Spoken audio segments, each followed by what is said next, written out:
The fairy tale fables of yesteryear leave many truth seekers perplexed. Did giants walk among us? Is trickle-down economics real? If I walked counterclockwise around a burning birch log and loudly and repeatedly proclaimed my vehement distaste for cranberries at exactly 2:43 a.m., would the Queen of the Fae herself open a portal from the Shadow Realm and tell me to shut the f*** up? People say we should take these fables with a grain of salt, but people unanimously decided that the Harlem Shake was a good idea, so their opinion is invalid. Au contraire, that's Spanish for nuh-uh. I believe I should take these fables with a big bucket of salt, especially if you're a free thinker like me. But, of all the creatures and miscreants, there remains one so vile, so repugnant, so inhumanely evil that their mere mention could make a moonshiner go blind or make a politician blink. A monster.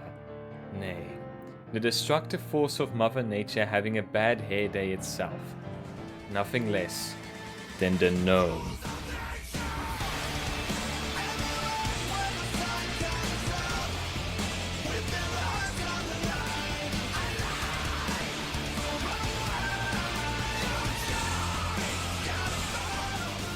Wake up, sheeple. Gnomes are a threat to the cosmic balance of the universe. And they are here, living among us. How did they get here? What's their modus operandi? Why are they doing this? But most importantly, are they real? We interviewed John Gnome Knower, an expert on the subject. This is what he had to say.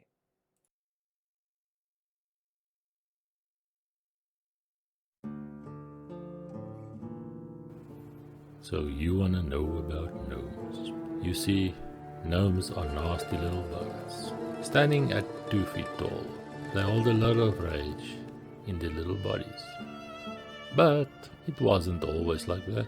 As you may know, the gnome hail from the European forests and flatlands. They were trademarked by their quirky little hats and causing mischief. You know, harmless stuff really. Like stealing a set of keys, setting fire to orphanages, letting mud into houses. I guess the locals didn't like them very much. The other fairy tale creatures, like the British people, were fed up with the gnomes and started hunting them down. Whole gnome villages were trampled. Chaos erupted in gnome civilization. And before they could even register, their lives were gone.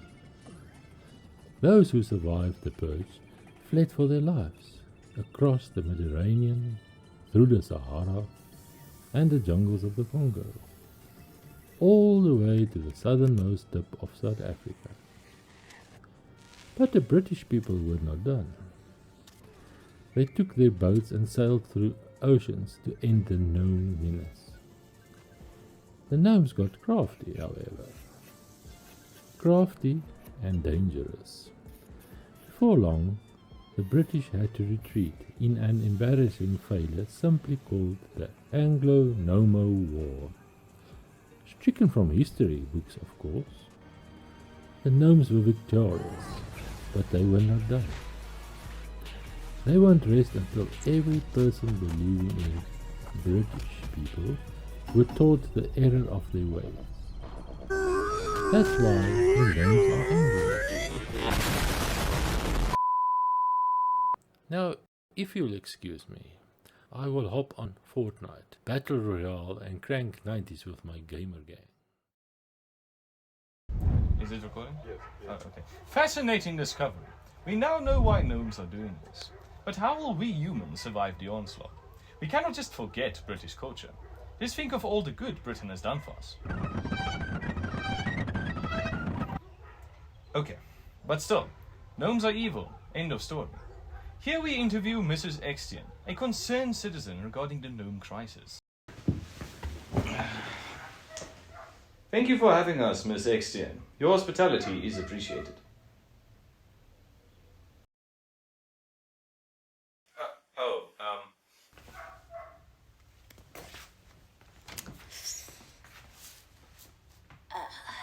Nee, wat? Thank you for letting yourself in. So excited to talk about gnomes. That's splendid. Really good beans. Good beans indeed. Have you ever gone mountain biking, Miss Extian? Gnomes can't do that. They're stupid, you see. They get overwhelmed by the colors, then they fall down. They disguise themselves as garden or... I'm not crazy, right?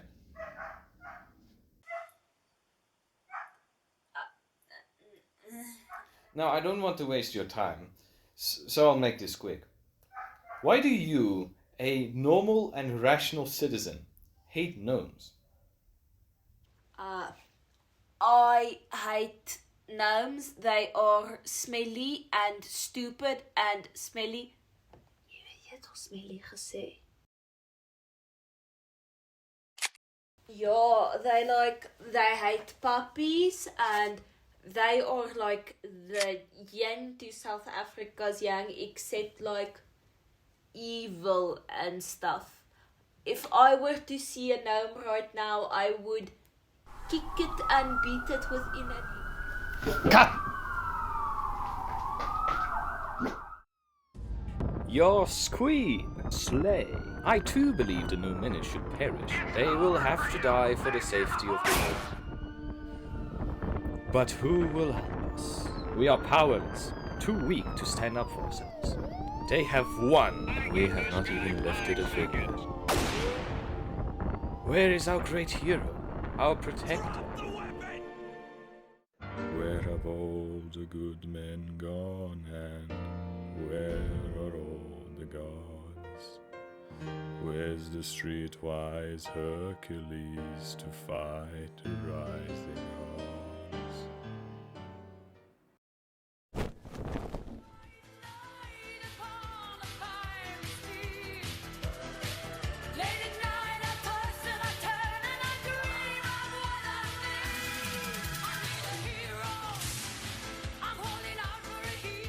Name's Algernon. I'm the best at what I do, and that's being the best. From the moment of my existence, I was training in a secluded Chuck E. Cheese hidden in the wilderness. I did not know my parents, as they both went out for milk and cigarettes a year before my priest and father figure, unorthodox Al, Weird Al's younger twin cousin, found me. He taught me all I knew about eggplant hydroponics. My diet consists of nothing but sand and Mitchin men's deodorant. I have trained my body to be immune to small arms. People above 7 feet spontaneously combust if they are within 70 feet of me. I am a master of underwater gymnastics. I have never touched water in my life.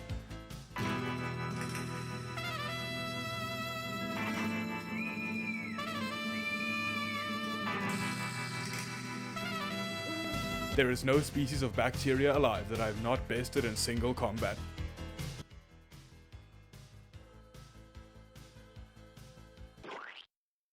An entire colony of wild Baltic coast shrimp see me as their leader, and I will lay my life down to let their brutal dictatorship thrive.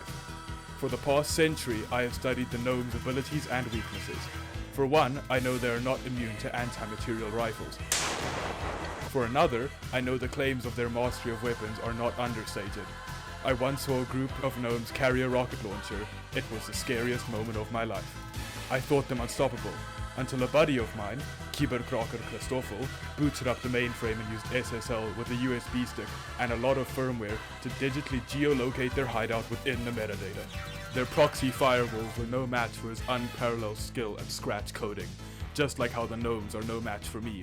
I intend to hit them where it hurts. I will end the gnome menace. No one else is strong enough. What if they kill me? Pfft, they could try. With a hero like Algernon backing the rebellion, nothing can stop us. So, we called it a night, played some 9 Men's Morris, and headed out the following morning with nothing but the complete eradication of the gnome menace on our minds.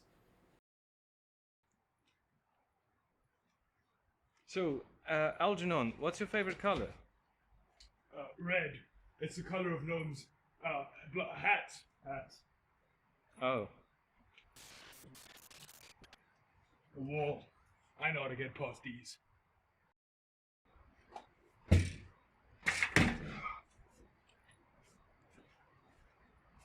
Advanced technique. You learn this after years of hunting.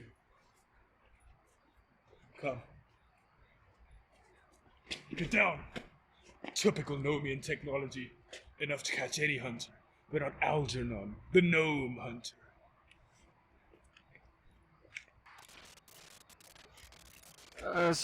Algernon, what's your favorite food?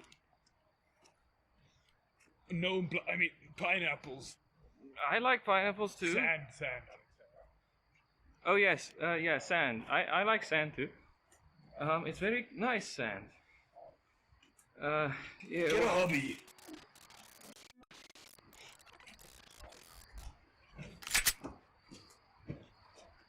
Ugh. No technology. It looks like it caught me off guard, but I'm out. Wait, Algernon, I see something.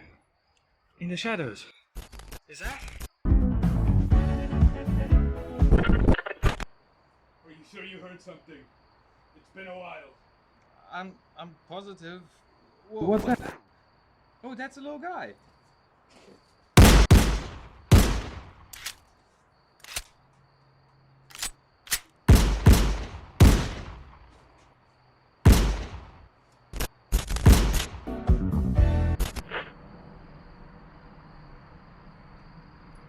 What are you looking at?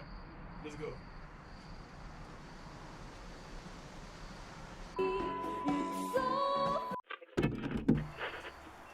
It sure is dark in here. Gnomes are nocturnal, don't you know? My buddy, Cyberkroker Christopher, found this on the dark web.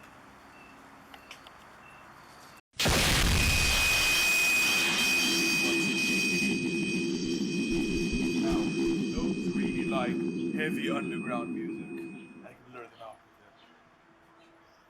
One moment, please.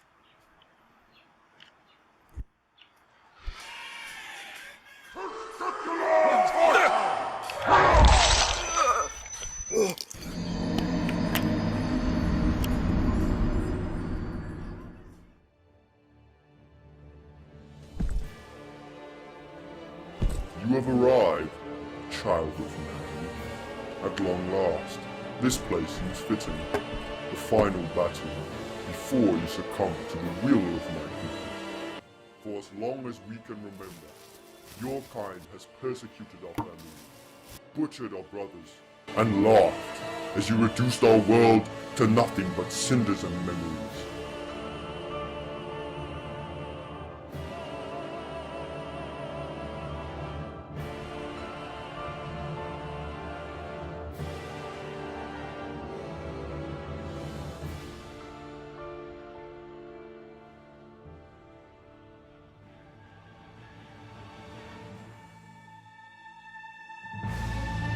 No more!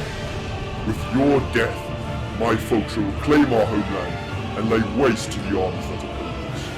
You are strong, child, but we are beyond strength.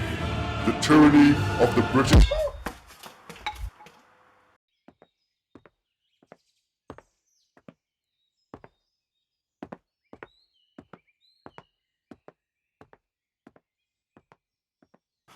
You fool!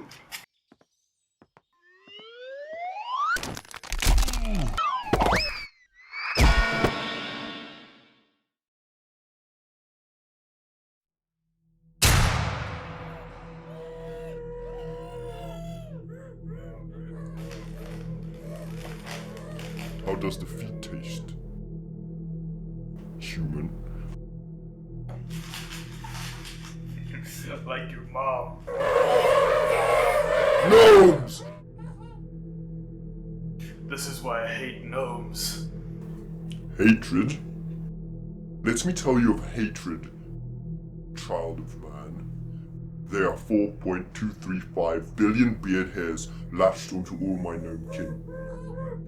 If the word hate was etched onto each hair of each beard with a comically small pencil, it would not equal 1 bajillionth of the hate I feel for the British at this very moment.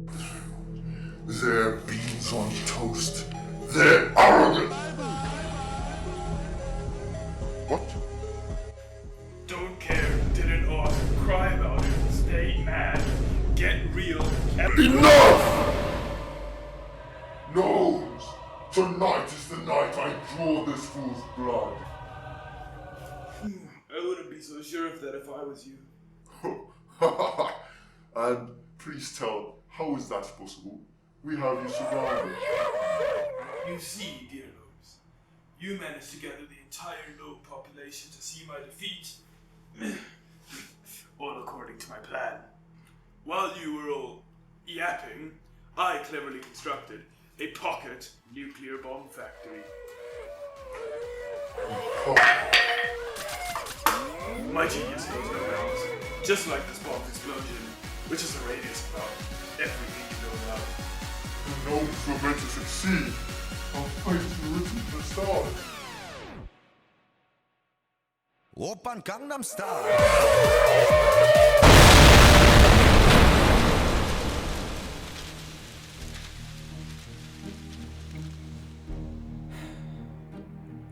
And so ends the Gnomepocalypse.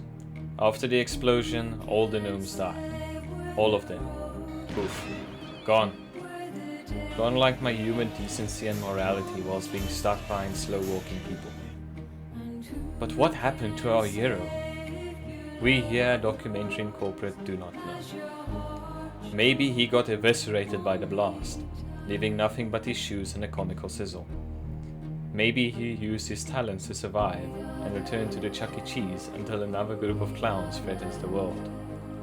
Maybe he and the Gnome Master are still out there, trading blows to this very day. No one knows. After these findings, it is safe to say that gnomes do not exist anymore. I'm your host, the Ohio Skibidi Pizza Tower Rizzler, signing off until the next documentary.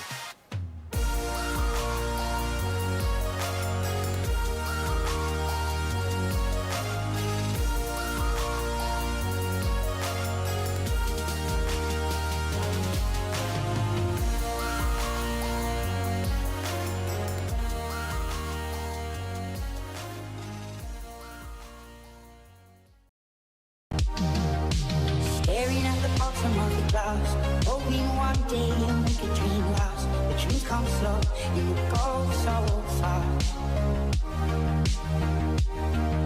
You see it when you close your eyes. Maybe one day you'll understand why everything you touch surely dies. But you only need the light when it's burning low. Only miss the sun when it starts to snow. Only know the love when you let it go. Only know you've been high when you're feeling low. Only hate the road when you're missing home. Only know you love her when you let her go. Staring at the ceiling in the dark, same old empty feeling in your heart. This love comes slow and it goes so fast. We feel when you fall asleep, never to touch and never to keep. Cause you loved her too much and you dive too deep. We only need the light when it's burning low. Only miss the sun when it starts to snow. Only know you love her when you let her go.